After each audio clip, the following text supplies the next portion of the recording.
Once upon a time, in a lush kingdom nestled between rolling hills and golden savannas, there lived a handsome prince named Olumide. His name meant, "My joy has come," and his radiant smile lived up to it. Yet, despite his charm, wisdom, and wealth, the prince was deeply lonely. His heart longed for true love, someone who would see beyond his royal robes and treasure his soul for who he truly was. The elders of the kingdom grew restless.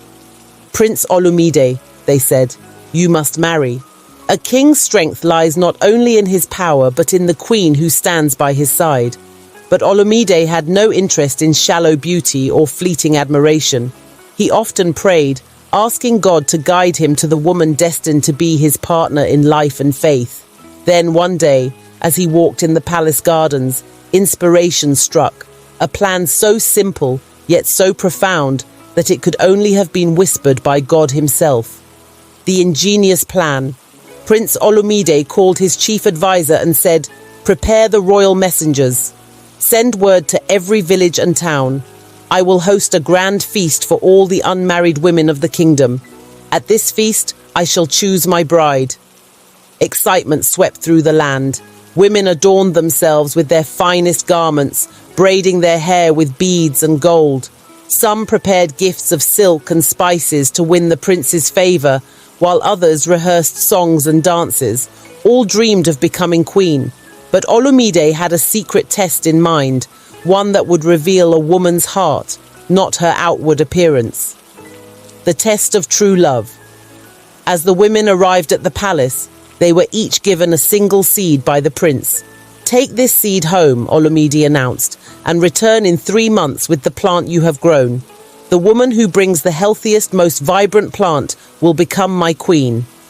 The women eagerly accepted the challenge, thinking it a simple task. They rushed home to plant their seeds in rich soil, watering them carefully and placing them in the sun.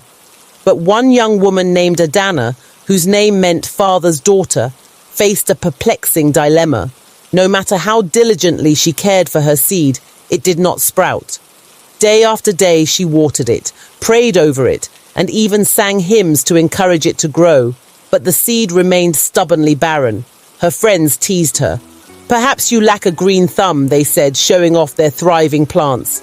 But Adanna refused to give up. "I will bring the prince my pot, empty as it is," she said. "I have done my best, and I will not deceive him."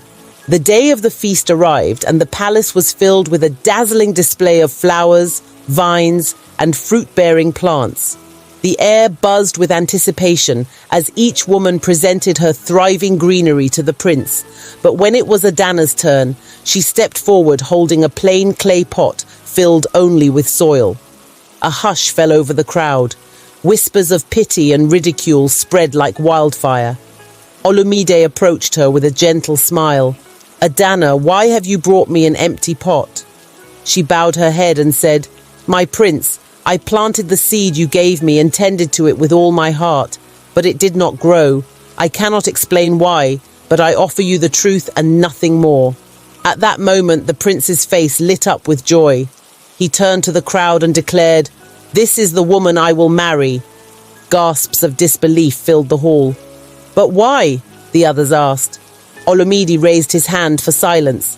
"The seeds I gave you were boiled and could not grow. Adanna is the only one who was honest enough to return with the truth. She has shown integrity, humility, and faithfulness, qualities far more beautiful than any flower. She is the queen I prayed for." Prince Olumide and Adanna were married in a celebration that lasted for 7 days and 7 nights. Their union became a beacon of hope and wisdom throughout the land. Adanna's courage to embrace the truth taught the kingdom that love rooted in honesty and faith is stronger than any superficial allure. Together, the prince and his queen ruled with grace and humility, always seeking God's guidance. Moral of the story is that true love grows in the soil of truth and faith. God does not look at outward appearances, but at the heart. 1 Samuel 16:7.